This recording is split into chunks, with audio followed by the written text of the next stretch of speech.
Kandidati i Partisë Socialiste për deputet në qarkun e Vlorës në listën e hapur Vullnet Sinaj u takua me banorët e Sevasterit.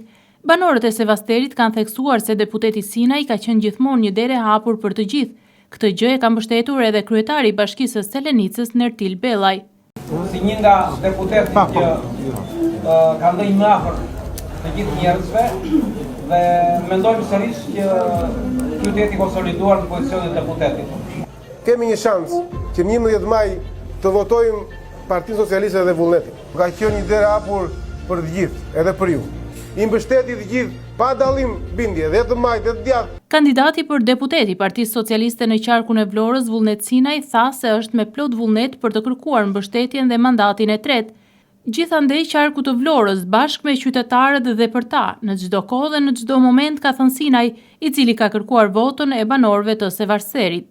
Që të jem deputet në atë parlament atje, do jem se do doni ju, do doj Vlora, do doj Selenica, do doj Sevasteri, do doj gjithë Krajina, gjithë qarku të më çoj deputet atje. Kam një thirrje që do të bashkohemi si shqiptar te ky mandat, sepse ajo pasaporta europiane nuk është vetëm për socialistët, por është edhe për demokratë.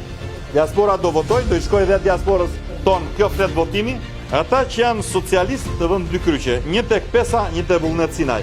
Ata që janë demokratë të vënë te Vullnet Sinaj se e kanë kryer punën.